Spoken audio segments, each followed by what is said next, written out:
Hello and welcome to episode 11 of No Holds Barred. That's Sal. Hiya. Hey, and I'm Don. And as usual, we're going to be looking at everything political, social, and anything else that takes our fancy at No Holds Barred. Thanks for tuning in again. We're getting there onwards and upwards into the double figures. We'll soon be hitting the magic heights of 20. Our subscribers are growing, our views are growing every week, so we really appreciate anyone that's watching and listening. It's absolutely fantastic. So absolutely. Keep sharing it around, keep telling your friends, keep attaching it to dogs' collars and sending it down the street, whatever you want to do. Or just like share and subscribe like normal people. And thank you to everyone who does. All that, yeah. All that. So yeah, cool. So this week, are we going to bother with PMQs? Yeah, let's. I mean, I did what have you 20 minutes, the first 20 minutes of it, and then I had to get off the train, so not my fault. No. Yeah, if you're looking for a serious analysis of PMQs, lower your expectations. Yeah, you're not in the right podcast. No, I mean, it was Rayner versus mass murdering Mel Stride this week. Who I just couldn't pay enormous amounts of attention to it because it just burns my brain. So he was asking about NATO, and she said that they're doing everything they can to help de-escalate tensions in the Middle East, and it's all Iran's fault, was the message I got. Ironically, Armed Forces Week. Couldn't make it up, could you? Yeah, I know. Or could you?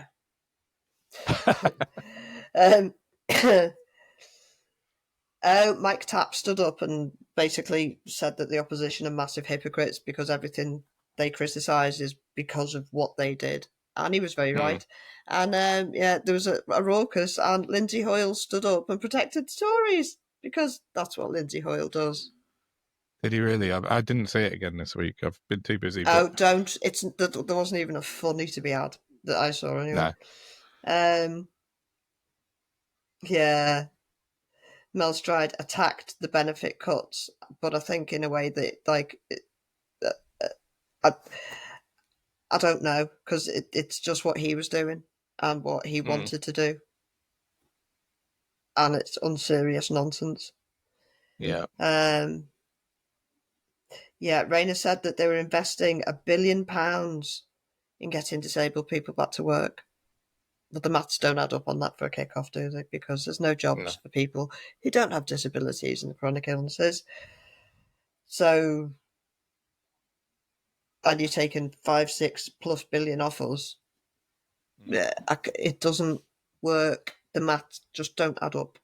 No, it doesn't compute. And she was challenged, and she confirmed wholeheartedly that the vote will go ahead on Tuesday, regardless.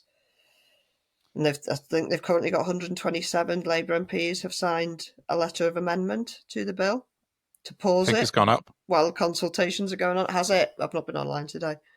I saw Dr. J earlier. It was in the 130s, I think she said on Twitter earlier. So, yeah. So it's creeping up. So, I mean, there is a possibility they've called a 3-line whip, but that will really be putting its metal to the fire, won't it? If that's not... Yeah. Am I mixing me thingies there? Mixing your metaphors a bit. That's the one. Will he 3-line whip it? I don't know. I think there's too much fight back on it. I don't know. We'll see. But it's going to be very interesting. Interesting. You see, even if they do pause it, I just wonder, are they kicking the can down the road? Yeah, I heard. To what end? Because they've got to stop prolonging our suffering. It's been 15 years. We've had this hanging over us for. Just stop it. Just treat us like human beings. Yeah. I heard David Blunkett was on the radio last night, and he said, "Oh, there's no rush. We could just pause it until September or October." But there is a rush. You need to resolve this. Just scrap it. Fucking chuck it in the bin right now, and then everyone can move on with their lives. But I can't bear that man. I'd love to see him again. Blunkett. No, I was one of the I was one of the patsies for his affair. I left my job because at the Spectator because of the woman he was in. Mm-hmm. She used me to evade meetings to go and meet him, and would tell me that I'd forgotten things and gaslit me basically into believing that I'd everything up every day. Wow. And I wasn't. I wasn't doing that. So, wow, yeah, got an issue with Blunkett. Fine. Yeah, I didn't like what you said last night about this bill anyway. He seemed like he seemed How would quite he have the for it. faintest idea? He's been cosseted for decades. Well, it's like that. There's an article doing the rounds on Twitter yesterday and today about the guy who's got I think he's a double amputee, but he can survive on his PIP. But he's a lord and he lives in a fucking 10-bedroom mansion. It's like, oh, if I can do it. What are the... Yeah. Sorry, I'm just malfunctioning. No, exactly. Yeah, I know. Yeah. There's been a lot of people coming out, already wealthy people going on about it, and as per usual, they're interviewing all the wrong fucking people for this shit. All the the really greedy people projecting, yeah. Mm-hmm. I just put they're both massive hypocrites, pointless, using disabled people's fear and misery as a football. Very low on facts, this debate, because they were just shouting nonsense at each other. You know, treating PIP as though it's an out-of-work benefit when we all know it isn't, when in actual fact taking it off people is going to prevent them being able to work. You utter morons. Yeah, that's it, exactly. She would not, however, rule out tax rises. Good, I've written. Okay, that's the one thing she did that I approve of. Yeah. And like, why is raising taxes of people to whom it makes no material difference a problem? Yet taking money off people that are going to end up destitute is fine. What is that? Wealth entitlement it is. You're not a superior person. You're a manipulative shit, or you were born into a handy family. Shut up. No, that's it. Yeah. Well, they're investing. That's nice. They're investing 20 billion in the Iraq schools, so they're all going to get fixed. I thought they were fixed. Didn't Gillian Keegan fix them? She does business. Yeah. And she's very good at her job. Yeah, no one tells her that, though, good at so her it keeps her very insecure. I thought she'd fixed all the schools. That was her job, wasn't it? Oh God, that horrible. I heard a terrible story about. Sorry. Well, go on. A couple of years ago, I went on a. Sorry, I can't believe I'm about to say this, but I can't not say it. No, you can't now. Can't back out. I went on a one and done date with a guy who claimed to have finger banged her behind some stately home at a charity do. Oh wow.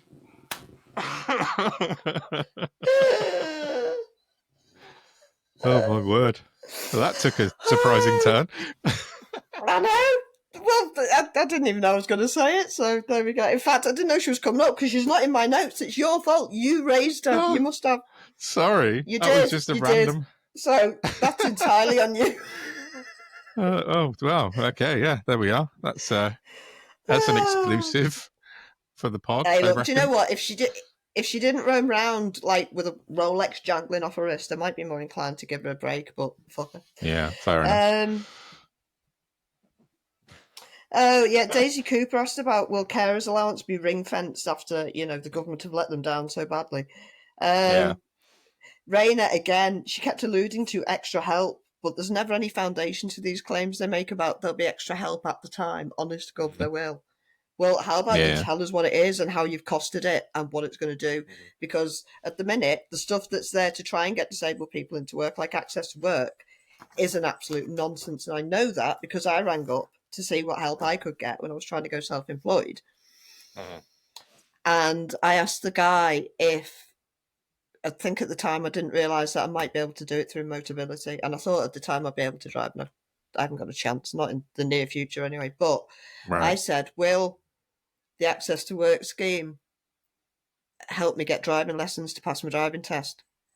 And he said, no. But you can claim up to £60,000 a year for a taxi. What? What? What? 60 grand? And the man on the end of the phone went, I know, it's ridiculous. And then that's not, you're not guaranteed that you'll get that. You just have to apply for whatever it is you need for extra things, Right. due to your disabilities and what have you. And Yeah. most people don't get anything, and a lot of people will get it for a year and then it'll get taken away, and it's a nonsense scheme. And that's what the Wow, Labour wow. are now relying on to say, oh, there is backup for you. There's access to work. Are you messing? Wow. Yeah, Yeah. so all avenues are a dead end. Daisy Cooper said something about Putin and the illegal war, and Rayner's response was, we're really pleased. I don't know who she was speaking on behalf of. We're really pleased POTUS is coming to visit. Oh, great. Nope, speaking Yeah, I mean, entirely for yourself there. yeah, exactly. Debbie Abrams, bless her, stood up, asked about Tory housing crisis. Will the government build more affordable homes? Seemed like a bit of a plant question, to be fair. Yeah, that And is. then Rayner said that she thought all children deserved a secure home, except for the ones living in poverty. Apparently, they don't matter. Yeah, of course. Yeah, So she's yeah, just. that was it. I'm afraid that's PMQs done, because what's the point? You've got to keep an eye Yeah. on them. That's why I keep watching it. But occasionally Yeah. something will come out. But just Well, Adam Thompson's it's great joke ineffectual last toss, week. isn't it? Yeah. Performative nonsense. Yeah, we did invite Adam Thompson to have a go at a second joke, didn't we? And he hasn't managed it yet this week. To be fair, I don't think you get to ask a question very often. There's a lot of people in No, that that's true. space. Very, very true. But yeah, it's a shame with Rayner, because she's just trotting out the party line, isn't she? And probably a lot of it she's not really behind. She's fully past her capacity of integrity meets money, hasn't she?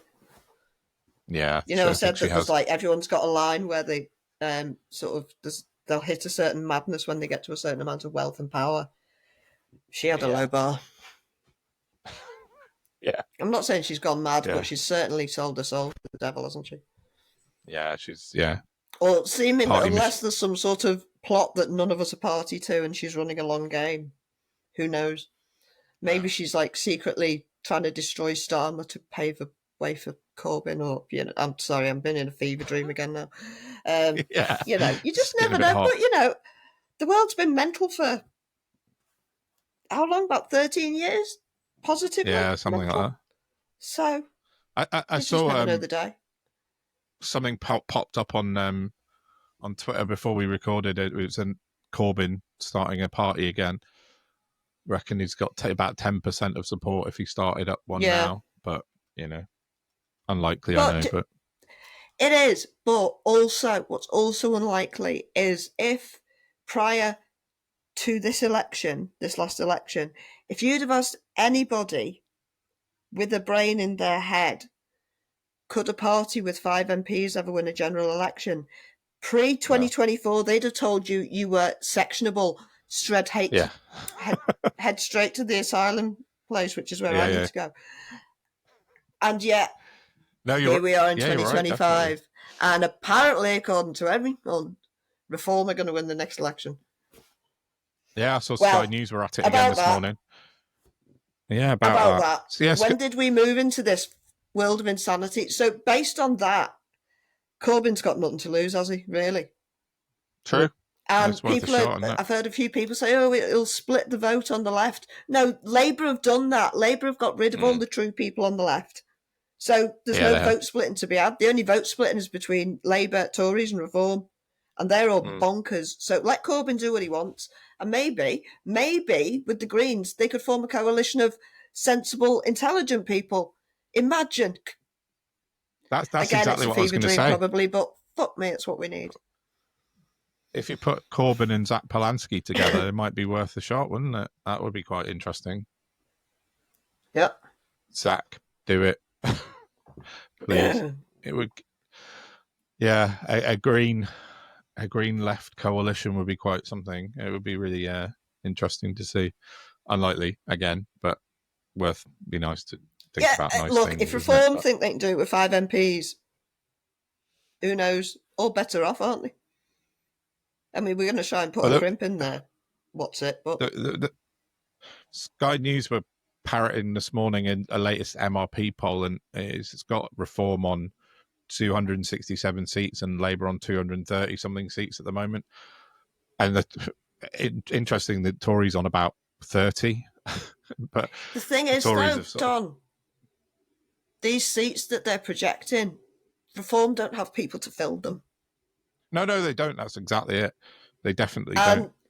After 4 years of their council I've lost my... Okay, this might be a condition. Now I've forgotten what I was going to say completely. Based on their council performance, there we go. Yeah. In 4 years' time, you think these people are going to be trusted to be MPs by even the least aware people? Well, no, and that's quite a nice segue into what I was going to talk about next. What could that possibly be, Don? Let me guess. I know. A Reform roundup.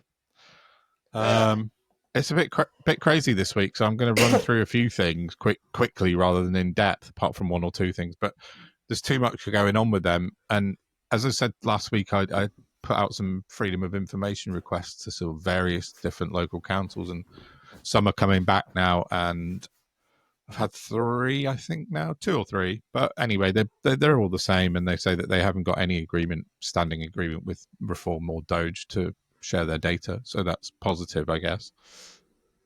One interesting thing I found this week was, I think, let me find it. It was in, here we go, Nottinghamshire Council had a cabinet meeting, and they had approved lots of different things. I've actually made a little mini video of it, which I'll put in as well, about something called a cabinet working group. And they made lots of references to the cabinet working group, and that they were going to use outside expertise. And in my first post, I sort of had a little guess and thought the words are very precise and suspiciously kind of written as if there was a subtext that this is for Doge or for Reform.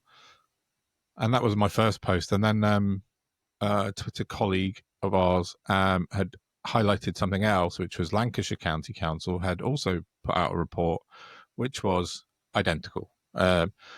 Nottinghamshire had their cabinet meeting and approved these things that were going to happen. Lancashire County Council yet to have their meeting, but I've got a mini video of them side by side, and each paragraph highlighted is identical. So that's 2 different councils led by Reform, and they are using copy and pasting words. Local government. Yes, exactly. It's identical, and I'll put the clip in a minute so you can see a bit of it. But you can go into my Twitter and see the actual video of the side by side. It's just, yeah. So this is all. It kind of justified my suspicion that this is coming from one place, and that's probably from Zaya Yusuf in his kind of made up Quango. But it's yeah. They're cosplay children, aren't they? Yes, exactly. Next week they're going to be firemen. Yeah, exactly. And I've had another an email from a person who I won't mention, who had also put in a freedom of information request to his council, and that was Lincolnshire, and they had also returned the same information back to him that there's no such thing as Doge at Lincolnshire Council. So we'll wait. As I said to you before the record, the really interesting one's going to be Kent when they come back to me with their freedom of information, because they're the ones that were the pilot, as it were, for Doge. And when they launched, they had Nathaniel Fried and Zaya Yusuf there around the cabinet tables. Yeah. I've got some information about him as well. But yeah, it'd be interesting when Kent comes back to see what they've got. So watch this space, basically. There's loads to come on this. And I now have a contact at a local council who's also emailing me just randomly out of the blue, which is quite nice. I will not divulge any information, but they sent me an email this morning with some extra information that I hadn't asked for. So I wonder if they're not big fans of reform. Decent people unite. Yeah, exactly. So I put it on my Twitter, so that there's an email address, and my DMs are always open. So if you've got anything you want to send us, drop us a message by all means, and we'll always keep it confidential. We'll never give out anyone's name if you don't want it to be. 100%. So yeah, so that's the freedom of information bit.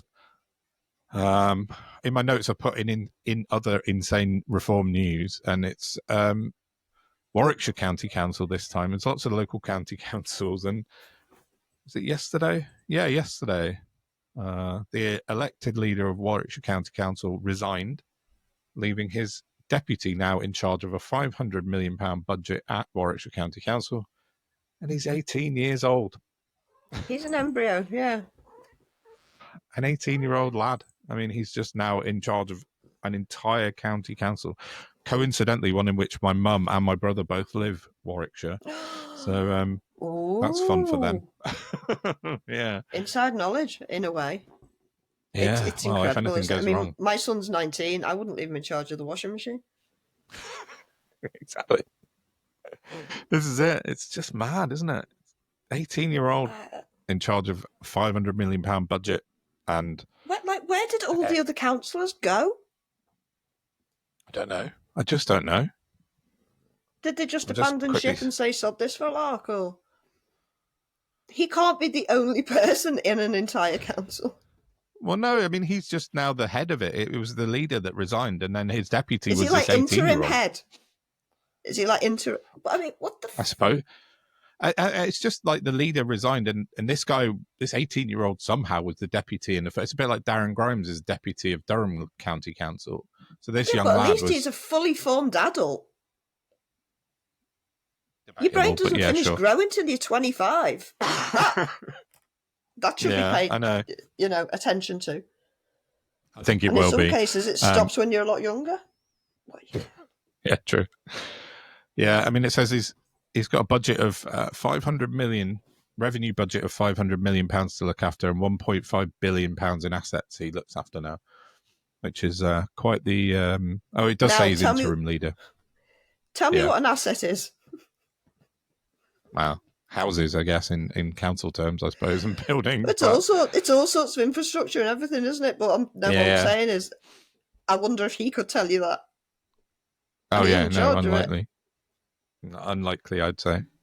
So that's interesting. What else we got on reform? Oh yeah, yes, the Britannia card that was launched this week. This was fun. Oh, I mean, that was an epic fail. But they doubled down, didn't they? Oh, they really did.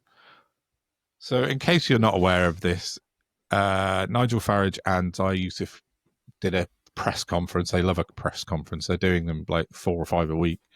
But this one was to launch a new financial policy, which was the Britannia card, which was intended to entice, I guess is the word, millionaires and billionaires to come back to the country if they've already left, non-doms basically. And they're going to charge them, I think it's £250,000 or £25,000 a year for 10 years. And they'll give them some tax breaks. Which is a promise they can't make. No, they can't. They absolutely cannot make that promise. It's not even remotely down to them. But that was their latest financial policy, and it was ripped to shreds in seconds. The amazing Dan Needle, who's, if you're in any way interested in tax or finance, this guy's the man to look at. Oh, he tore it. Yeah, he is, isn't he? And he tore it to pieces, and he just broke it down. He's like, nope. This doesn't work. Never going to work. Next. See you later. And then do you know what happened next? Dan then immediately became a lefty lawyer. Yeah, he did. That's it. They just attacked him, didn't they? They said, fake news. Dan Needle's a lefty Labour supporting tax, whatever. I mean, they've got nothing. They've literally got nothing. Apparently, being a political activist and having a career specialty is a mutually exclusive thing. Yeah, exactly. Who knew? But now we know. I know, it's crazy.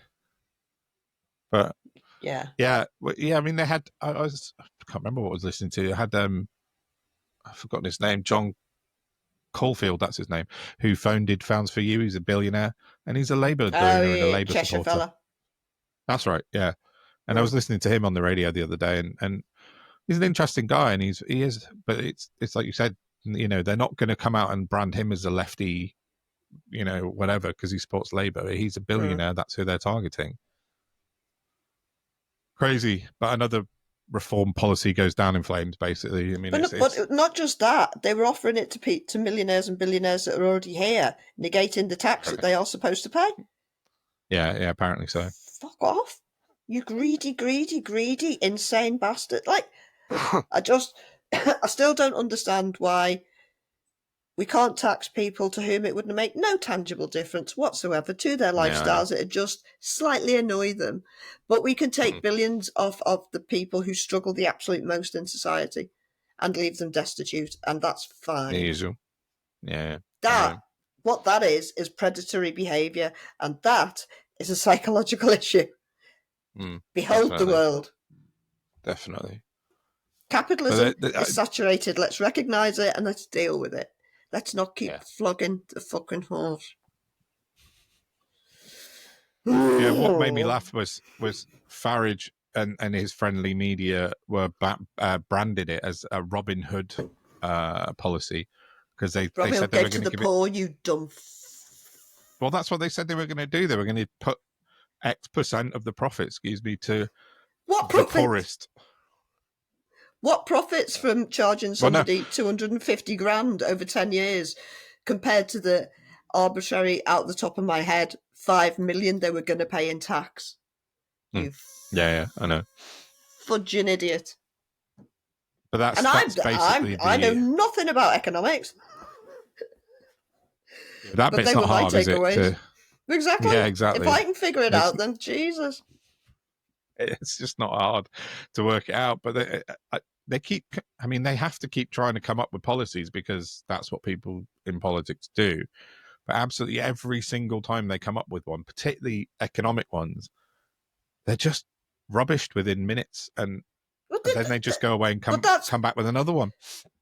It's not hard to build a policy to do something. All you got to do is figure out exactly what your end point is and then de-engineer it backwards. That's how I work out everything anyway. Because it's logical and it makes sense. Yeah. They're not doing that because they don't have an end point. They're just disruptors and contrarians. Mm-hmm. And they're just doing the bidding of the rich people that aren't completely establishment landed gentry. They're like the oppo to try and keep things interesting. It's bonkers that there's so many of us and they still walk around free. Well, they walk around free and get like airtime on every single TV channel, radio channel, internet channel that's going because that's a problem now.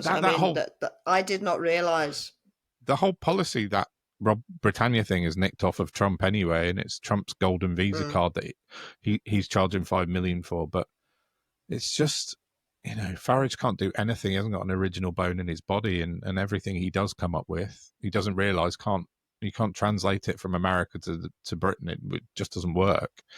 No. But he populist, isn't it? The populism takes over everything, and he's just going to shout loudly and use his client journalists. But that was that. It was easy. That was an easy one to get rid of, and rightly so. So I've got two more things on reform. So let's quickly.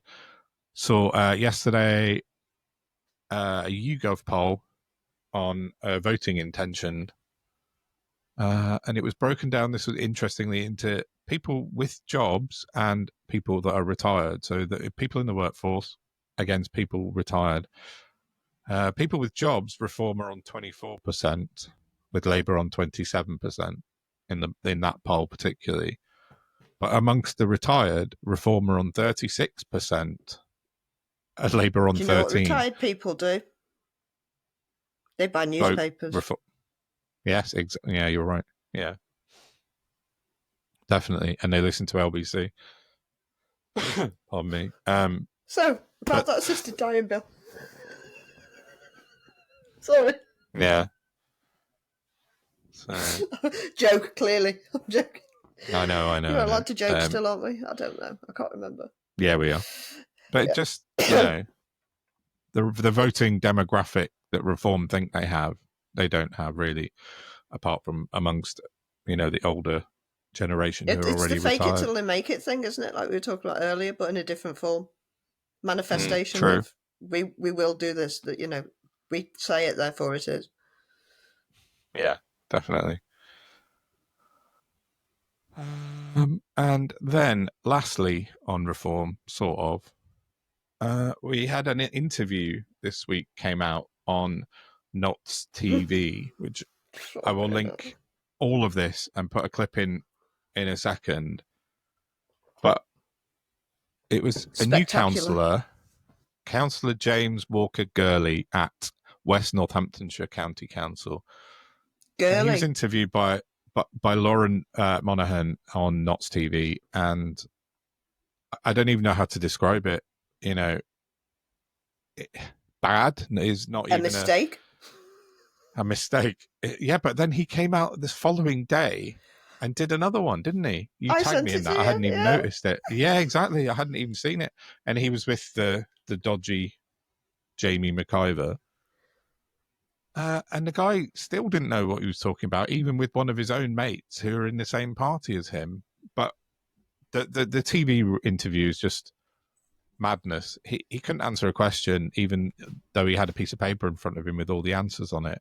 And the presenter, Lauren, who I actually spoke to and asked for permission, she was lovely. And she said, yeah, absolutely, please run it, which I will put in the whole clip at the bottom. And she said, please credit Knots TV. And yeah, we will do that at the bottom as well. I'm looking forward to working with EMCA on a range of issues such as transport, skills and economic development to bring investment into the county. So how do you, at this standpoint, as also with the new authority, how do you see the relationship with EMCA moving forward?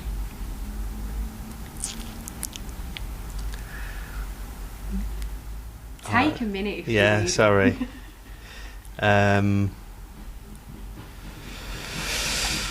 I don't know what to say to that. Yeah, working closely with them. But she was very patient with him, and she talked to him, almost kind of held his hand through the interview, and he had his notes in front of him. Oh my God, the script reading was beyond. And he still couldn't answer the question. He was reading from a script that was probably holding a piece of paper up. Written by ChatGPT, because apparently that's what they do. Apparently, which feeds back into what you were saying about the duplications and stuff. It's it's not good. But sorry, just to go back to a point before, I don't think I finished it, was that they don't have any good policies because they don't actually want to do anything good. Oh, I did say they just want to disrupt, didn't I? So I did make my point. But no, you did. Yeah, but it's worth making again, definitely. But they don't even want to. They don't give a shit about potholes other than trying to get donations in from JCB. Yeah, exactly. I mean, they should be like a classic example of how not to do anything in life. Yeah, that you've just done another unintentional amazing segue into my next thing that I wanted to talk about, which is talking of not fixing potholes and not being asked to do anything in their job. I had a look at Darren Grimes this week because everybody knows who Darren Grimes is, right? He's I don't even know how to describe him, but it's a shameless narcissist. Yeah, that seems like a pretty excellent description. Yeah, let's go with that. But I'd noticed that's what I said to his face this week, anyway. Yeah, I noticed that he's been on Twitter a lot, and sort of a few other people have mentioned it to me as well.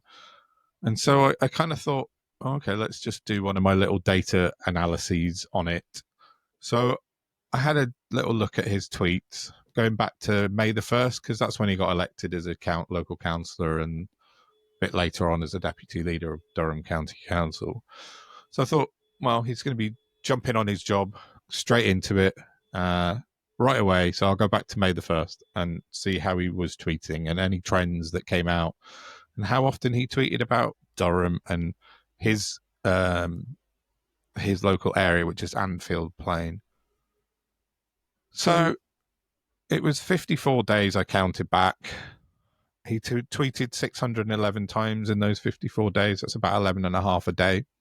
So I thought, well, that's probably just him doing it himself, because you don't employ a social media content editor to do 11 tweets a day, which means he's spending a lot of time sitting on his laptop or tweeting on his phone, because he's not doing it at night, is he? Well, he might be, but one of the days he tweeted 31 times, which seems quite a lot. But as I sort of scrolled through his Twitter, trying not to be like enraged by the stuff that he puts out, because some of it's fucking horrible. He's very racist, Darren Grimes, whether it's his actual personality or whether he's being told to be like this, but he is, and he's putting out some seriously He's nasty so bad, stuff. he makes me stick up for Keir Starmer. Yeah, exactly. Yeah, well, another incredible segue is Keir Starmer in Darren Grimes' tweets. So he tweeted about, in 54 days, he tweeted 91 times about Keir Starmer. There was only 3 or 4 days in those whole 54 that he didn't mention Starmer. He's fully obsessed with Keir Starmer. The most things he tweeted about was immigration, and he tweeted about immigration 137 times in those 54 days. That's 2.5 tweets every day on average. That's a lot, but and it goes without saying that every single one of those was negative towards asylum seekers, refugees. It's just if they were coming up with like reasonable solutions, you'd give them half an ear, wouldn't you? But it's none of that. Never, ever. Never. No, it's entirely negative. Everything's bad about them.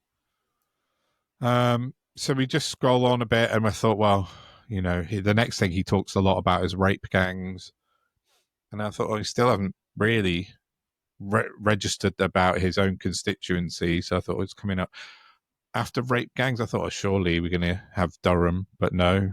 Ed Miliband was next. He tweeted more about Ed Miliband than his constituency. He's got quite a thing for Ed Miliband, and I think he gets fed a lot from Richard Tyson, the net stupid zero ridiculous catchphrase that he thinks he's got. And then eventually 11 posts in those 50 days were about Lucy Connolly, 11 posts about the Chagos Islands, and then 11 posts about Durham. So, like... Did you see that thing Richard Tyson did this week, though? Oh, what? Lucy Connolly thing? Yes. Yeah. That was both funny and terribly, terribly sad in the same breath. Like... Sorry to have segued you by. Oh, carry on. I've dropped one in when neither of us were expecting it. But no. I just saw. I don't actually know anything about it. I just saw the photo and thought, "Wow, what the what?" I think I might use that as our cover photo for the episode, because it is just funny. It's him in the House of Commons. Go to Twitter and YouTube, and you'll see it. Just standing up to put forward his bill about. Well, he's calling it Lucy's bill because he was inspired by Lucy Connolly, apparently. And he wants to change the law so that if the public are not satisfied with a sentence...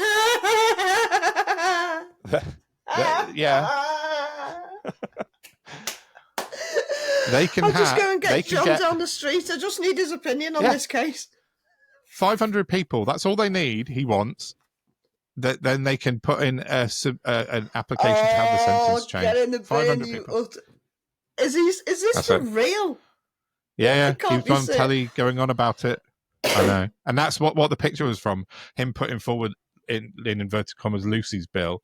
And it got this short shrift it deserves, because nobody else... So, what, you want to basically pick up my local massive Tesco superstore and take the human contents out and say, right, judge this case. Exactly. No legal. I mean, 500 people. I could put a post on Twitter now and get 500 responses to say, can we change the sentencing of whatever? And that's what he wants to do because of Lucy Connolly. Still, we're back on the sort of bandwagon cottage industry. Yeah. He must know that's a nonsense. He's just filling time doing stuff that's bullshit, isn't he? I mean, I'm not saying, he's a bright man. He's a very manipulative man. And he's got to be seen to be doing something. I don't think he, for 1 second, gives a flying shite. Because that's just, that's in name. No, I agree. It's just, totally. Yeah. But on a similar note, similar segue, Rupert Lowe read a bill this week to ban the burqa. This was good. And there was only him that voted for it. Everybody else voted against it. 650 people, according to Rupert Lowe, are wrong, and he knows best. I know. So, it's crazy. Nice one, Rupe, you sociopathic loon. I know, but it's just the type. No, it's fine, but it's all the same thing, isn't it? Like you just said, that Tice can't believe this Lucy Connolly thing could ever go anywhere, and it's time filling. It's because they have to be front and center all the time, don't they? Reform, otherwise people will just forget about them, and that's because they've got this media control. They can say anything they want. And they were on the more loopy the thing I say, the more clicks it gets. Well, he was on GMB this morning talking about it, and like, to be fair, Susanna Reid actually, for once, went, do you realise that Lucy Connolly pleaded guilty and then had an appeal rejected? And he was like, oh, whatever, bluster. And but they're giving him the platform to talk about shit. Well, exactly. And that's the problem, isn't it? And it's just placeholder politics. They're just standing on television or on the radio saying any old bullshit, and because they know they'll get a spot. And fucking, do you know what? It's Lucy like Connolly. It's like we're trapped in a forever paradox, because we need and want a country to be run in a way that's so boring nobody tunes into the news anymore. But when nobody tunes into the news anymore, their power all goes away, doesn't it? Because we're not all sucked into the latest what's going on like we are at the minute. If it was back to, say we were Scandinavia and it just everything ticked over nicely, can you imagine? Yeah, like a utopia. God. But that means that the news stations lose their money and their power because their capture's gone, which is what we're literally in the epicenter of this snowballing insanity. We need to, the media capture needs to end. Yeah, it would. I mean, just the 24-hour news cycle is unnecessary. The continuing, like we talked about last week, GB News tweeting 100 and whatever times every single day. It's just too much. The thing is, though, Don, they could do rolling news. They could go out and they could like do broadcasts about educational things that people need to understand. Yeah, but they don't. It's all misery. It's all profiting off the backs of death and illness and despair, and it's repulsive. Yeah, it is repulsive. And I saw, talking of repulsive, Alex Phillips is on Politics Live today. Yeah, I saw that. Giving out some quite hard white supremacy vibes about faith schools and shutting every faith school down unless it was Church of England or Catholic. And you see, it was quite funny. What she was actually trying to do, she was trying to be anti-Islamic, but everything she said could equally apply to, say, Judaism. Yeah, exactly. So I don't know if she was deliberately being anti-Semitic. I suspect she just had no awareness of what she was talking about. But somebody put a GIF on underneath. I think you reposted it, and I think it was a slam dunk. But because I was sitting there going, everything you're criticising Islam for is equally done by the Jewish faith, but you're not talking about them, and you're not talking about what the Catholics do, because they're not good people. I think we can all agree now. Yeah, absolutely. So, what's your point, love? I know. You're talking, and that look. Thankfully, she was on with Liz Saville Roberts, who is absolutely stoic. She's brilliant. Yeah, she called her out, didn't she, in a very nice way. But yeah, I know. But it's just the fact that she's there in the first place, and to talk about this stuff, which is just it's just a nonsense. And it is.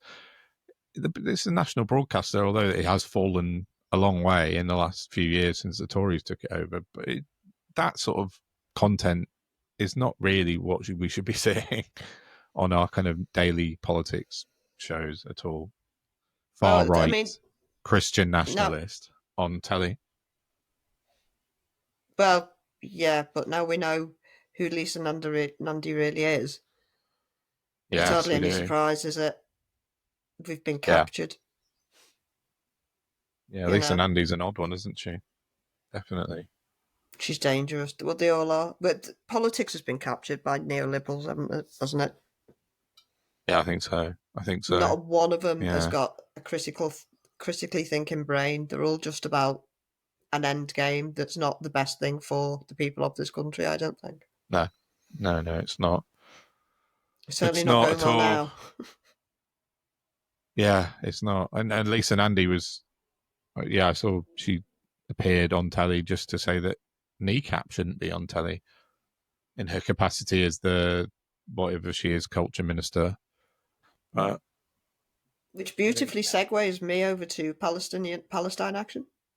no Palestine I action, wanted to yeah. talk about the massive government overreach this week of proscribing a activist group who are guilty of what they're really guilty of is showing up the lack of security on an RAF base. That's what they're guilty of. They're guilty of embarrassing the government and the RAF. What they have been charged with is terrorism because they sprayed a can of red paint on a massive, was it a refueling plane, I think? And it was a commercial one as well. It had nothing to, it's not even British Army. It's a commercial, RAF, I should say. It's a commercial plane that they damaged. And they have now been put into the same category as ISIS and the IRA. Yeah, I know. Yeah. And how Cooper has seen fit to do this is beyond me, but it's concerning because the demo that was done the day they were being prescribed, or certainly she raised the bill to prescribe them at least. I'm not sure how it works. No. They did a big demo and the Met wouldn't let the demonstrators do it on in Westminster. Oh, because yeah, they shut it off. It would be an annoyance to the parliamentarians. So they moved them all down to Trafalgar Square, which was already half cut off because they were building a stage for something else that was happening in Trafalgar Square. That's right, Then yeah. you got the pedestrians on top of that, and it went off. Every reporter that was there said it's not like any demo they'd ever been to. The police were there in such enormous numbers, and they were so heavy-handed. But apparently they pulled people out of the middle of the pro-Palestine people that had Israeli flags. They were about to pull out the bag, and it looked like the police had gone in trying to like batter people, but they sort of identified rogue characters. I'm not saying they didn't also batter people who were doing nothing but trying to protest. I don't know. Yeah. But there's a lot of Jesus Christ. I mean, it's all terrible. It's not looking at getting any better soon.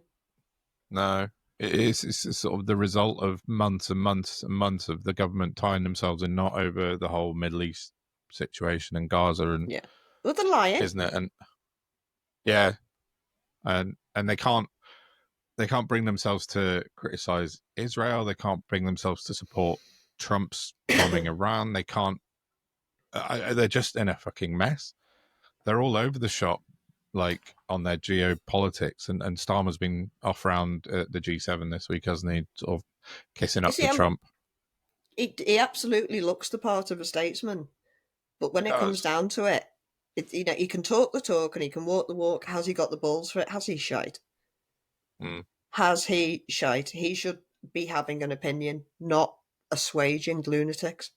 That's not the right word, but doing the bidding of. Yeah, that works. Yeah. No, the whole situation is just a fucking. I mean, I think they've let a lot of things get out of control, particularly the welfare bill and stuff. But the whole Israel thing, they're just sort of hanging on Trump and waiting to see what Trump does every single day. And if Trump does something, and then he couldn't support the bombing of Iran. He hasn't supported it, as far as I'm aware. They just don't have an opinion. They're just perpetual fence sitting on all of it. And like you said before, what we've talked about before with the Israel thing, and we want de-escalation, or we want them to stand by international law, but they're not prepared to actually say any more. Well, that doesn't mean anything. It doesn't. It's just bollocks. I mean, it does seem like the world order's collapsing. Yeah. What it's collapsing into what it's going to turn into is the problem. But the Right. UN literally have no teeth anywhere to do anything. No, they I'm don't. unsure what the point of them is at this point because they have no power over anyone. NATO seems to be like America's gang with Europe. Yeah. But that wasn't NATO set up to defend against Russia or the Soviet Union or something? Yeah, but yeah, it was Cold War. It was kind of set And up now, in the sort well, of yeah, but the that aftermath threat's of World gone War now. Two. That Yeah. threat's gone. The immediate danger is fucking America. Israel Yeah. couldn't function without America's backing. No. And America, I found, was it? It might have been listening to the Traw before, or Paul Joe, I can't remember which, but one of them was saying that for the 200 and odd years America's existed, there's been 4 years where they've not been involved in a war. And they have not been within the last 120 years. They've been at war every day for the last 120 years with somebody somewhere. Yeah, that says a lot, doesn't it? So, anyone picking up on this yet? I know. Trump a lot of Trump fans are getting a bit pissed off with his kind of bombing Iran because he sort of sold his presidency on no war. I'm not going to take you into war, and I don't know what bombing another country is, but a lot of people are unhappy about him doing it. So, and He said if Kamala got in, they'd be at war within 6 months. He did it in under 5. Yeah, much less time. I know. And then went, now is the time for peace. Now we have bombed you. Now is the time for peace. It's like punching someone and going, "Oh, don't hit me back! No, that's not how it works." Yeah, there's this thing called human nature. They're absolutely full of it. America's just run on vibes, as far as I can tell at the moment. Whatever Trump thinks at the moment, let's bomb them. Let's not. Oh yeah, fuck it, let's bomb them. And then he bombs them, and then tells the world that he's obliterated the Iranian nuclear program, and then it turns out 3 days later that he's done no such thing at all. He's set them back by about... He impinged a mountainside. Basically bombed a hill, and set them back about 3 months. And I heard yesterday... I do like the fact that Iran seemed to be quite intelligent and sharp. They seem to be. Which is what America don't have the capability to be. No. Well, if you I'm just not saying they're a good government, they're not, they're terrible. But oh no, they're awful. Yeah. In this arena, they're the lesser baddies. The CIA put out a statement last night saying, and it was written. I haven't got it. I might try and find it after. But in essence, it was a Trump Truth Social post with a CIA heading, and it was written as if Trump had dictated it. And the people that told you we didn't.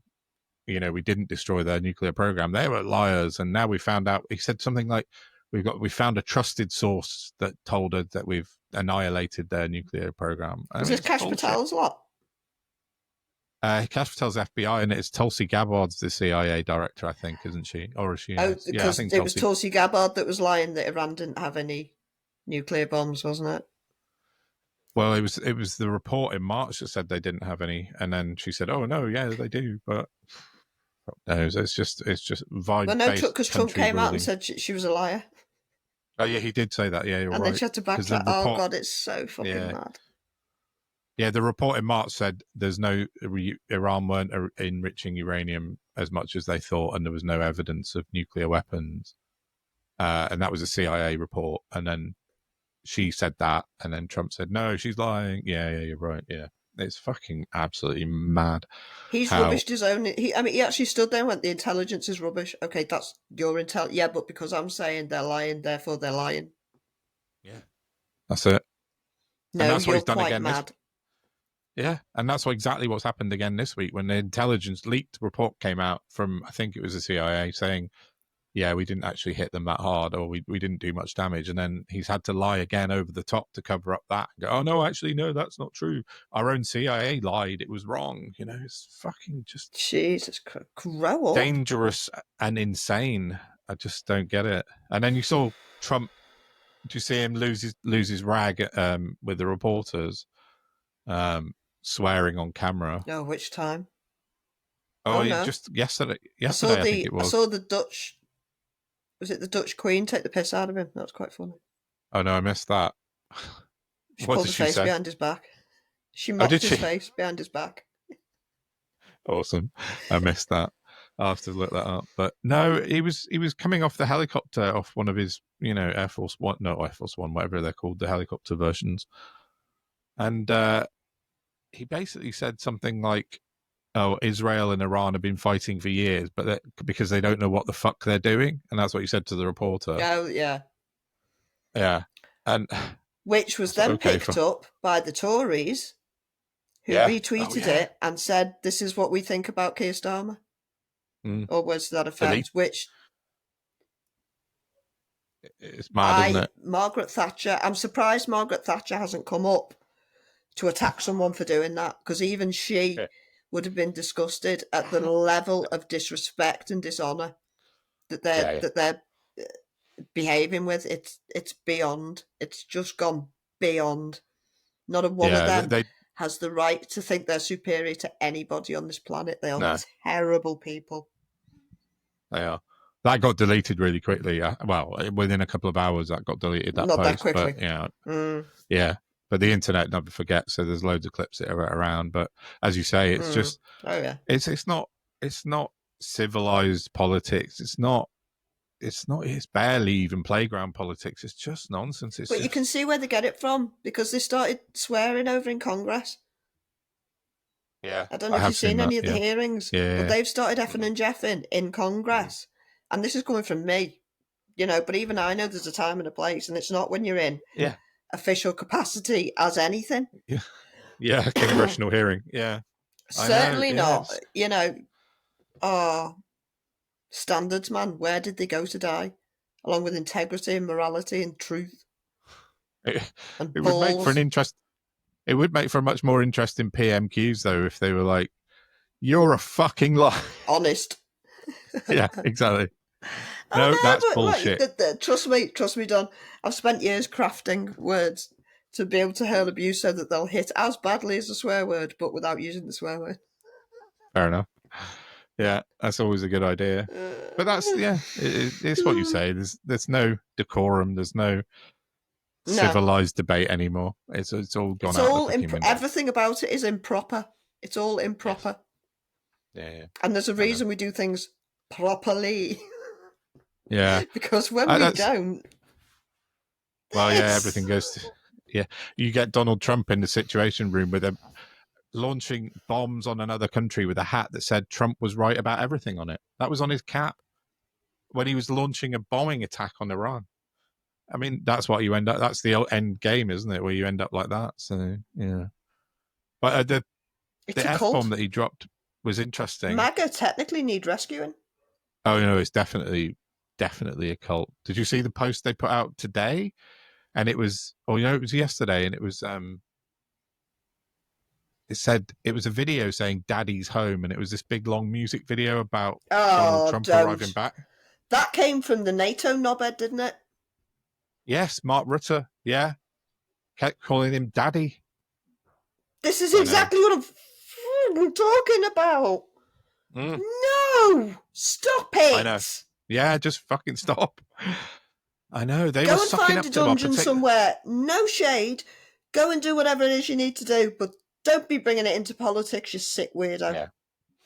Yeah, Mark Rutte's lost the fucking plot completely. And he's the head of NATO now, isn't he? Yeah.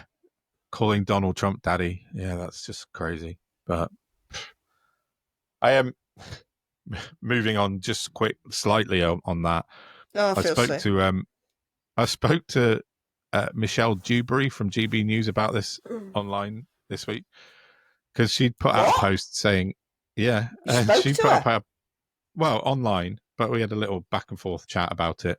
And I asked her about this F-bomb, because she put out, let me find it so I don't do her a disservice. She said it was about the Trump saying, they don't know what the fuck they're doing. So he said, so many people are having a meltdown about this, saying it's unpresidential. But then she put a laughing face, but hold on, does he have a point? I was like, okay. I said, Michelle, if Starmer had been out on the media and dropped an F-bomb out of sheer frustration, would you be so kind to him? I think not. And basically, Michelle said, if Starmer, in the heat of the moment, had said something like it's fucking infuriating when discussing small boats or something, then yes, if authentic, it would show he's livid. It would connect him to the people. I said, I'm not too bothered about swearing, but I do wonder how it would have been received by the, more right-leaning media. I think there would be a furore like we'd never seen. And she said, yeah, I'm not sure. She said if it was They genuinely do whatever spur the of the fuck they're paid moment. to do, don't they? She said, a lot of people respect it, though perhaps, as you suggest, it wouldn't be in the public view. But I mean, she knows, and I know, and you know, that if Keir Starmer dropped an F-bomb, it would be like the mother of all nuclear bombs going off in the media. Guido, the Daily Mail, the Express, GB News, they would go fucking berserk about it. I don't know. I think it'd be like a storm in a teacup, and he'd probably get a bit more respect, to be honest, if he did. Yeah, that's kind of what she was saying. Not necessarily for the right reasons. But what I've got an issue with is you asked her a straightforward question. She came back, completely gave you an alternative scenario, and then went, yeah. Well, that's not what you were asked, was it? No, she brought small boats into it. So she's kind of saying sort of, but it's nuanced. Yeah. Yeah. Yeah, so it was interesting she replied, and I appreciate that she did, because it's, we always say we try and talk to other people from all sides, so at least she did reply. But that's not playing with a straight bat, is it? Here's a false equivalence. No. Yeah, it was a false equivalence, but what can you do? That's what the right, especially people like GB News, do, isn't it? Excuse me. So, I mean, that's the essence of our media fight back that we want to start up, or we are Landscape. starting up. Well, yes. So, yeah, please, again, like we said last week on that, get involved with us if you can. Join us on Twitter on our community page, and we'll keep you updated as to what we're doing on that. Definitely. Oh, and if, we have got that'd be good if we can get some more. The more numbers we have following us and chatting with us and supporting us, the more we can get done, really. Yeah, definitely. So if you can share, subscribe, like, all that business.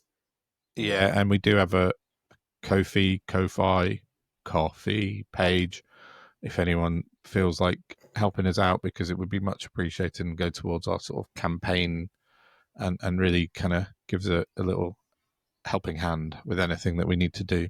And we're doing it for the good. We're not doing it for ourselves. It's that's the main thing out of that.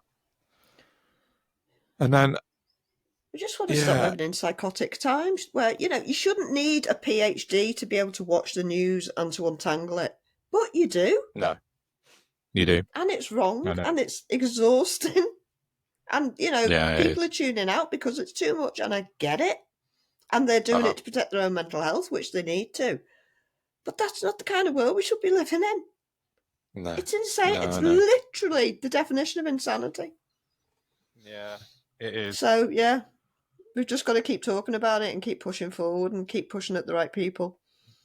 Yeah. We know we're doing well because Don's got himself a little stalker, haven't you, love? Which one? I've got a few now. Well, the Doge one. Well, the guy, Nathaniel Fried, yeah. Yeah. He did a bit of a looking into me and found some old websites of mine that didn't have a privacy. Well, he thought didn't have a privacy policy on, but they were just needed updating, which I did, and they're fine. But I have another contact on Twitter who I won't mention, who's messaged me privately, and they are being harassed, should we say, online by this guy. They're really trying to Nathaniel Fried is trying to interject into this person's sort of private life, and they're not just private. FYI, Nathaniel Fried is the guy Don did an expose on with the crypto a few pods back. Yes, and he's also seemingly employed by Reform to do data something or other. But that isn't on his bio. There's no link to Reform in his bio. It's all a bit weird. No, he keeps saying he's not part of that anymore. But then Zaya Yusuf was on telly, I think, on Monday this week, or if not, it was last Friday, and he was asked if Nathaniel Fried was coming back to Doge, and he said, yeah, he's coming back. So that'll piss on his chips. Yeah, exactly. Did a bit. So yeah, he's he thinks, I don't know, with him, he's obviously a bit rattled by what we talked about, because he was definitely rattled by what I wrote about him, and I don't appreciate him trying to look into private people's lives. Focus on me, that's fine, because I don't give a monkeys and I've got nothing to hide. Leave other people out of it. It's not fair on them. Unfortunately, we're not dealing with decent people, and No, they will fight back in any way they shape or form they can. Yeah. So we're just going to have to. But it's like we were saying the other day. Neither of us got anything to hide, which is what makes us so dangerous. Yes, look into me all you want. What you're going to find in medical records? Best of luck. Yeah, that's it. Yeah, I got nothing to hide. Keep going.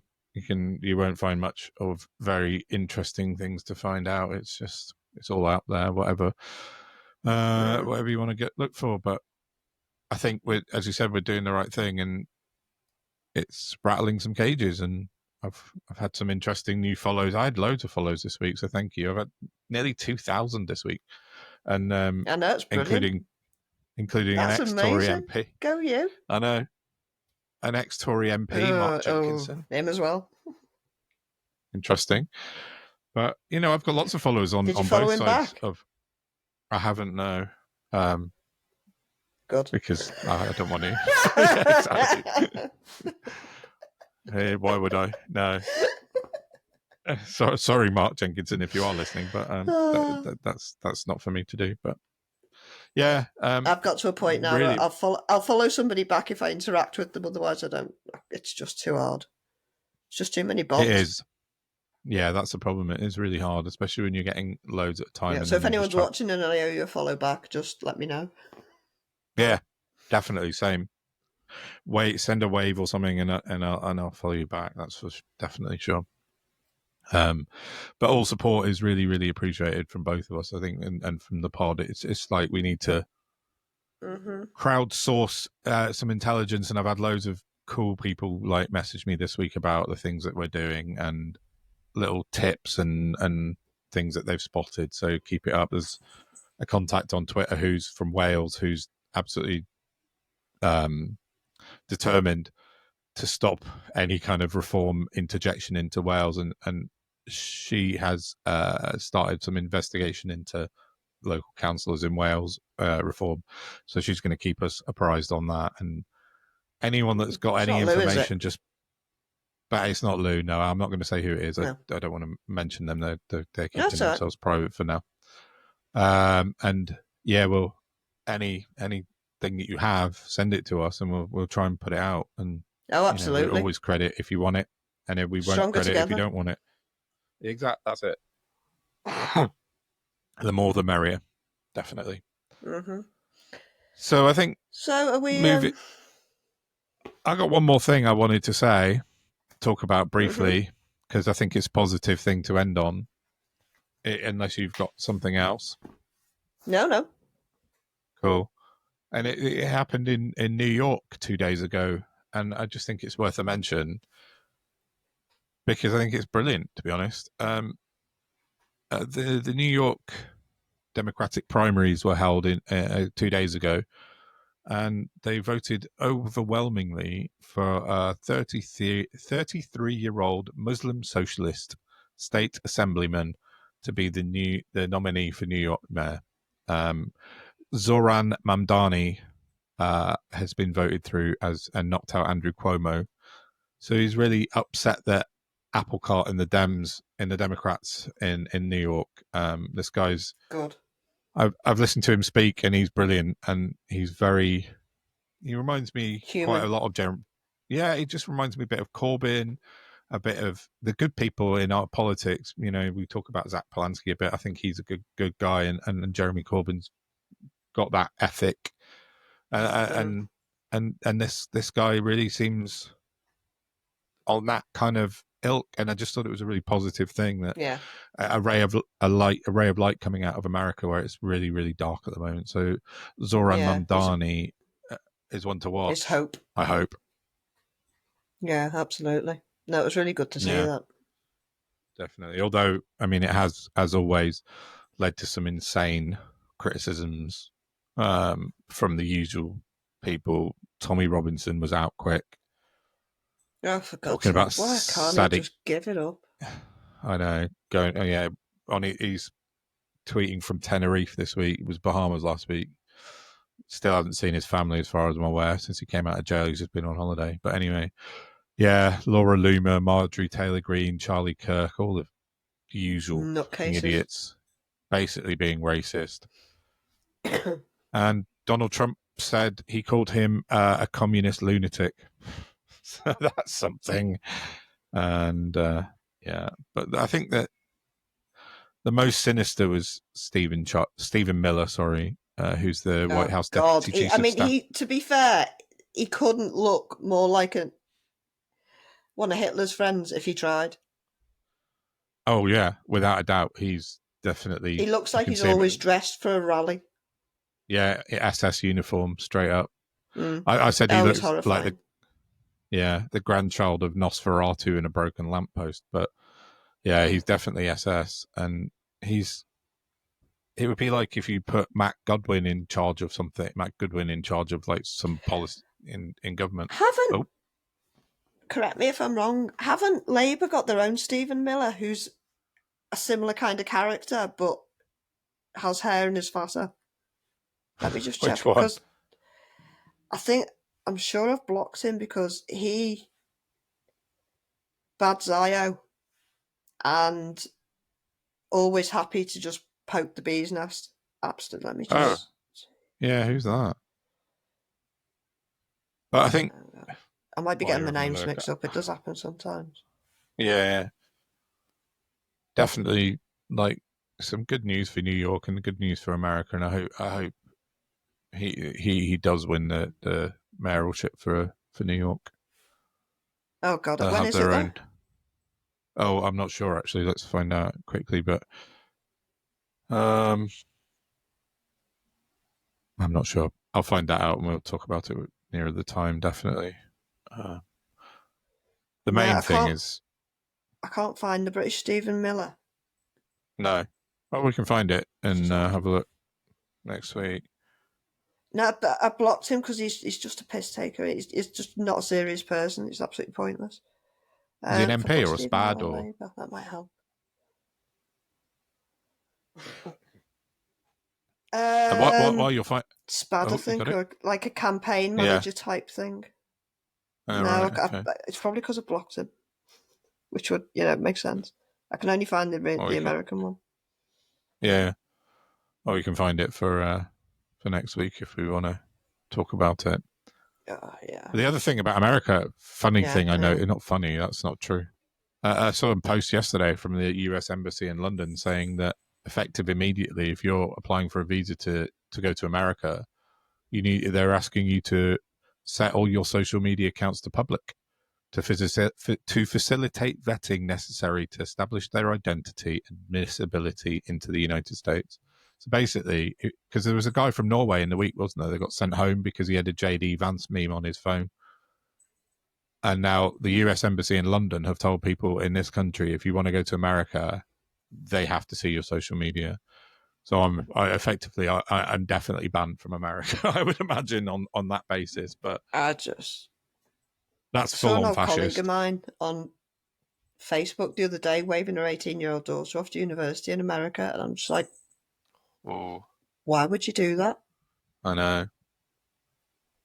Yeah, it's a very weird place to be. I wouldn't. I mean, she's very blonde, so I'm sure she'd be fine. But it's not really the point, is it?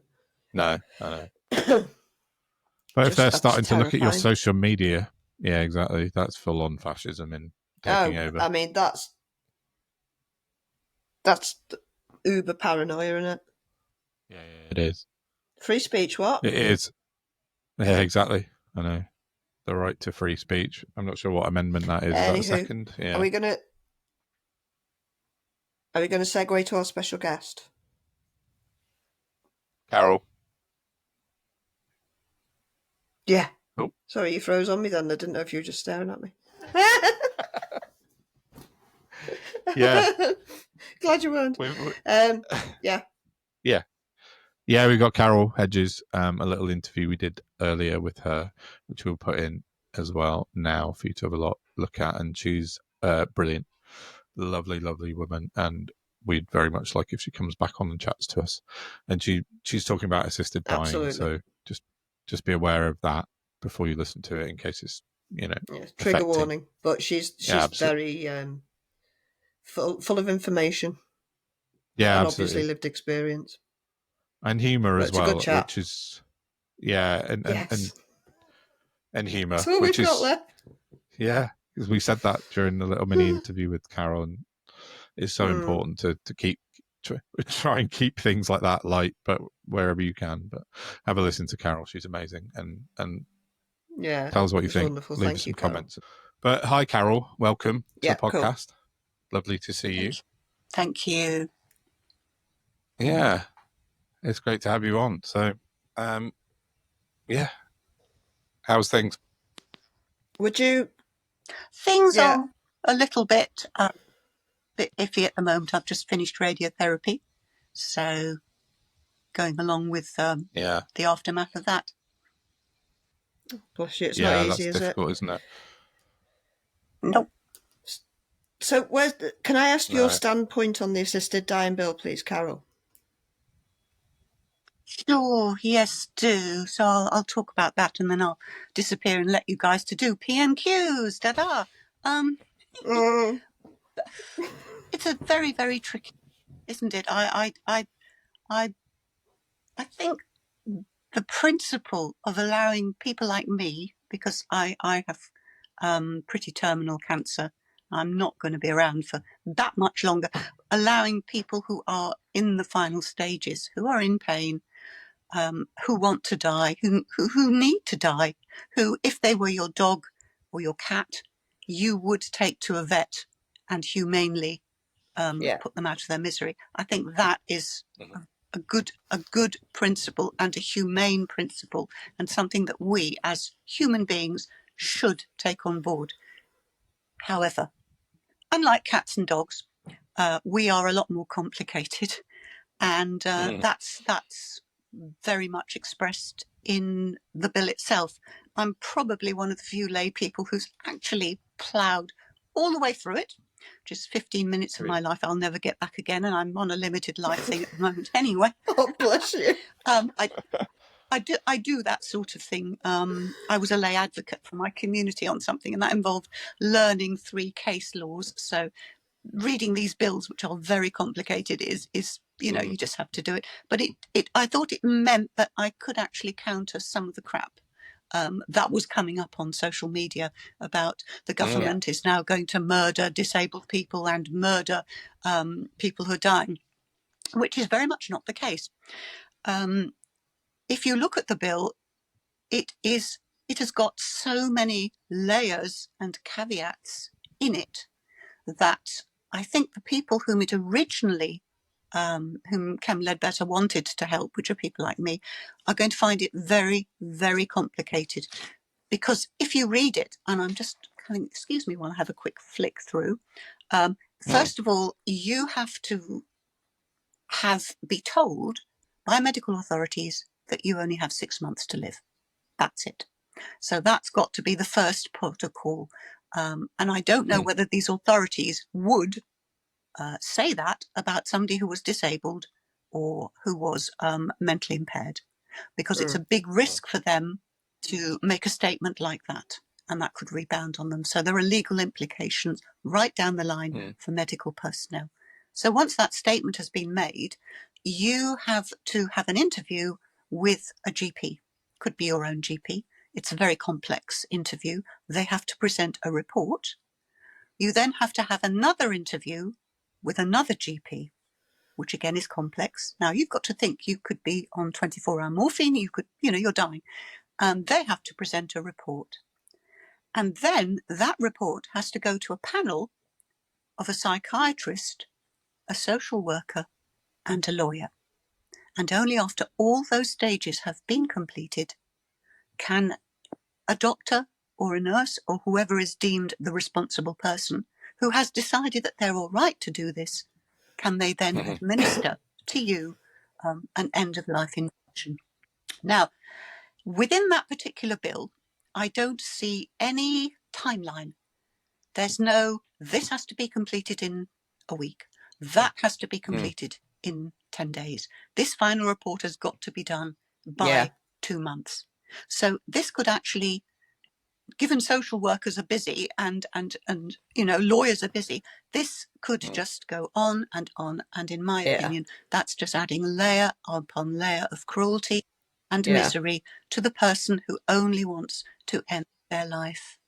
I think that, as I say, there is no way that this is ever going to be properly enacted, because already there are doctors, nurses, GPs, people who are saying, I don't want to get involved in this. And Wes Streeting, the great Wes Streeting, has already said this is going to be paid for by the NHS and we are not going to pay for it. So it's going to end up being something that if you have private care and you are very good at working the system, you will probably be able to enact it. But if you are Carol Hedges in a hospice, who's not good at working the system, I'm afraid this is not going to help you. It will stop disabled people and people who are mentally impaired, etc., from being exploited and being persuaded that they can end their own lives. But I feel as far as that goes, we're on the same sticky wicket as Boris Johnson and his, we have an awful lot of people who cheat at elections, so we're going to put lots of caveats in so they can't. There isn't an area of life people don't try and cheat. Very few. Yeah. We're going back to PIP. We're going back to all of these things where millions and millions of people are illegally doing this, doing that. But in actual fact, probably very, very few are. So my thinking on that really was to, well done for the principle, but I don't think it's going to actually serve the people in reality that Esther Rance and Kim Ledbetter. Yeah. And I mean, to go to Switzerland now costs £15,000, and there's also an awful lot of paperwork to fill in to do that. So I think people are going to now, either they're going to endure the last types of forms of death, or they're going to do what people do now, which is you hoard the medicines or you starve yourself. And if that isn't the ultimate cruelty to these people, I don't know what is. And this is all from Harold Shipman. So these were my thoughts. And as I say, I've been quite vocal on social media about it, mainly countering some of the misinformation that's out there. Yeah, it's hard, isn't it? And of course now, with the government's disabled thing, you've got the interesting situation that the government is now going through the assisted dying bill, which is putting in all these clauses to stop disabled people from dying, whilst simultaneously proposing to take away their working benefits, which is going to put them into such poverty and hardship that they may well contemplate taking their own lives. Oh, they will. There's about 3 people a day. That's enough.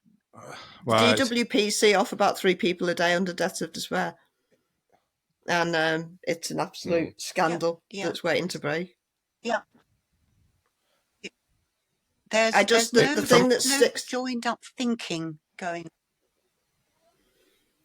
There's no thinking at all, I don't think. What sticks in my craw, like you were saying Carol, before. Oh, sorry. You okay? No, carry on. No, what really gets my goat is that all of this necessary legislation, it's actually not about the suffering people. It's about stopping evil, terrible people taking advantage. And they're the people that all these laws have been put in place for. And still, so the focus is still not on the person who's suffering, as it never is. And like you say, we're now back pretty much where we were when we started. Yes, and the evil people will continue to be evil and to do what they do, regardless of the law. We see that in every sort of area of life. So you can legislate against it, and you can put in the caveat, and you can put in the controls, and the people that want to get round it we'll get We'll round figure it. a way. And Yeah. and yeah, absolutely. So that's what I thought I would come on and talk about. I don't know how much longer I have. I'm going to go on campaigning and annoying Nigel Farage for a few more months, I think. Please do. Please Excellent. do. Can I ask you 2 questions about it, Carol? Yes, do. And then I'll let her go and take my next load of drugs. Sure. The first one, the way you're describing it seems to me like it feels like it could be ramping up towards a Dignitas kind of model within the UK. Basically, the rich can afford it, and like you just said, it just feels like we're going to end up with Dignitas UK effectively. Is that how you kind of perceive things going? Yes, I think that's a big possibility, because if the NHS won't fund it, then how else is it going to be? It will be funded privately. Exactly. The other side to this is that no development or money is being put into palliative and hospice care, which is a lot of them are charities. So again, if you've got the money, you will be able to get round this, and if you don't have the money, you've just got to suffer. And you may not even have a hospice, because a lot of hospices are closing. Yeah. I do sound cheerful, don't I? I'm so sorry about that. No, it's it is the Happy Hour podcast after all, kind Carol. of light and breezy, though, isn't it? It's quite. Oh. Yeah. And we've got on it. You've got to make it funny. Yeah. Yeah. You've got to laugh. I mean, you know, within reason, but that's it. Exactly. Jesus, they've stolen absurdity. And just the other question I had was around. Sorry. Go on, Don. Yeah. One more question was just around the 6 months. I mean, I know a bit about medicine and doctors, and I have lots of doctor friends, and they've said to me, I've asked specifically about this, that they'd be really, really reticent to give a 6 month diagnosis. It would be so rare to get that final 6 month timeline put on, stamped into it. So that would then kind of, I think you sort of mentioned it earlier, but kind of negates the whole thing really if you haven't got that 6 months stamp. Yeah. And well, it's so really the bill basically isn't going to work. Yeah. That's and it's what a it shame. sounds like. It really is a shame. There's some really fabulous people that I follow who are in the last end stages of their lives. And it would be a kindness to them and their families if they could just, as I put it to my brother, go airside. Go airside. Yeah, that's a nice way of putting it. That's lovely. But yeah, it's a strange. There's too many loopholes to get out of this, I think, for the government, isn't there? Anyway, there you go. Yeah. Thank you so much really for your time, good to talk Carol. to you both. Really appreciate it. Really good. I'm Carol. glad we made the contact, and we'll do this again sometime. We'll see how this bill goes, and maybe we'll return to it. And have another when you're more than welcome. To it. Anytime you like. Okay. Anytime. Take care. Yep. Yeah. See you guys. Bye. Cheers, darling. All right. Bye-bye. Bye-bye, Carol. Thank you. Yeah, definitely. So on that note, I don't think I've got anything else. No, I think we're done. It's quite a lot, though. It is quite a lot. Hey? It's about an hour and a half. Yes, an hour and a half. Did I say about the meetup on the 6th of July? No. See, I've gone skimmed through my 5 pages of notes and missed that out. Okay, right before we end, a few weeks ago I put a post out on Twitter saying about maybe having an in real life meetup in London, because I'm in London for the weekend on the 5th and 6th of July. So I decided on the 6th, Sunday afternoon, 2 p.m. in central London. I'm not going to go any more with the details other than that for security reasons. But there's a few people who want to come. I'm going to be why. Yeah, exactly. There's a few people want to come. Lots of people have DM'd me already, and I'm going to be there, whatever. So if you want to come and meet up with me and some other people from Twitter that you might have seen and meet them in real life, we're going to be there on the 6th of July at 2:00, central London-ish. But if you want to know the exact location, drop me an email or a DM and I'll send you the exact time. Yeah. Well, it's only Oh God, it is a couple of actually weeks near. away. I know. Yeah. Looking at It's nearly July. It's July in about 4 days, is it? Yeah. So oh, shut up. Oh, I know. So I don't feel like I've had my money's worth of this half of the year. I'll be honest. No, it's absolutely flown past since February. It's just rocketed. So yeah. So if you want to come and meet up and have a pint, a coffee, a juice, whatever, that'd be cool. It'd be lovely to see you if you want to. If you're in or around London on the 6th of July. But that's it. Yeah, that's all. I don't want to go on anymore. So Cool. I think that's it. Until next week, then. Please like, share, subscribe. Please do. We'll see you next Maybe week. we could get Thanks very 100, get up to 100 on YouTube this week. Yes, let's do that. We only need another 20 or something. So yeah, please, let's get us up. Cool. Right. I'm going Thanks, to say everyone. bye then. Adios. Yeah, see you next week.